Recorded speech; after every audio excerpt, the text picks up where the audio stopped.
Hey gang, what's up? Welcome back here to another episode of The Fishing Teacher, and really appreciate you guys swinging by the channel, checking out today's video.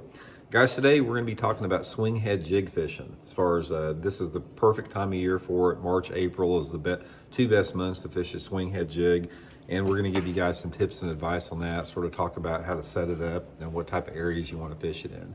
Also, guys, a quick reminder about our spring sale on my Solar Bat Series RB2 and RB3 Series signature glasses. If you get a pair during the sale, you can get them at 25% off right now, and you get a $30 grab bag full of stuff for any purchase over $100.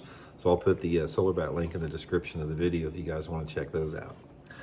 Okay guys, the swing head jig setup, man. This is like, if you guys have not fished this setup, you know, if you're new to fishing and haven't seen it, this is something you definitely want to be throwing, you know, this time of year. Now, if you're not familiar with it, a swing head jig, guys, is basically an EWG hook like here with just a lead head on it, like a football head jig, but it's on a pivot where it swings freely like this.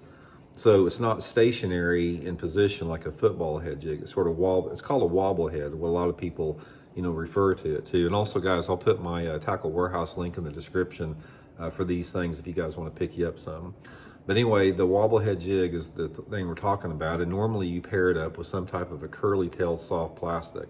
Now, my favorite is the Zoom Z-Craw or the Z-Craw Junior, and you simply come in about, you know, probably a quarter of an inch like that, run it up just like you would on an EWG hook, then come all the way through with the hook like that, lay it flat.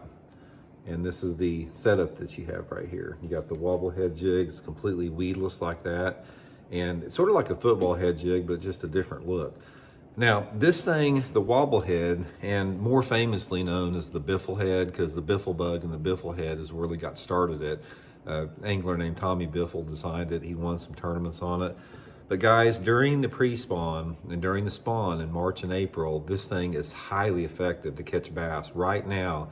Really, anytime the water temperature is between, like, say 55 and 65 degrees, this thing is going to be really, really good.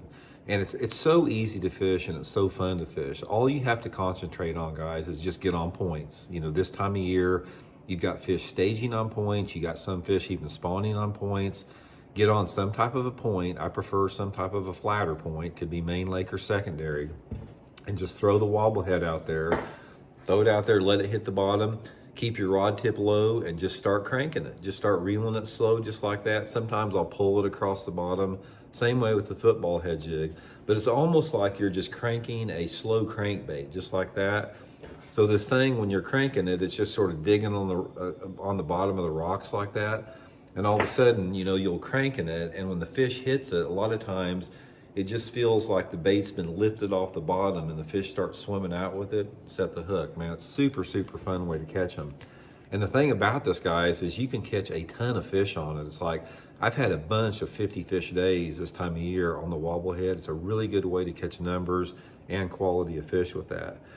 Like I said, there's quite a few different trailers to use. I've used the Zoom Speed Crawl on it, or the Z-Craw Junior. You know, you just basically want something that's got some type of a flapping leg, tail, some type of a creature bait. Works good. Some people use a brush hog on the thing. Most of the time I'm fishing it like on 15-pound test Seaguar and Vizix line, 7-foot 2-inch Megabass Perfect pitch rod, and just covering water. You know, they come in a lot of different sizes. My favorite size is either the 7/16 or the 9/16. I like a little bit heavier size because this is a bottom bait, and you're not worried about the rate of fall. You want it on the bottom, you want it staying on the bottom. So that's normally why I go to a little bit heavier head with that. And not just points though. Points are my favorite places to catch them on, but just banks, just any type of a bare bank that has a fairly flat slope on it, that doesn't have a lot of big rock on it. This thing is going to get hung up if you got like you can't really throw it like on a riprap bank or something, so you need some type of a bank that's got small rock, gravel, clay, sand, something like that is the ideal scenario for it. But anyway, guys, just a really good way to catch them on it. Most of the colors pretty much standard. I use green pumpkins or watermelons for colors most all the time. And just a really fun way, super fun and super easy way to catch fish. If you take somebody out there that doesn't know much about fishing, this is a bait that you don't have to like manipulate and put a lot of action on it. If somebody can make a cast and reel the reel in like that, they got a good chance to catch one on a lot. So anyway, I hope it helps out. We'll talk later.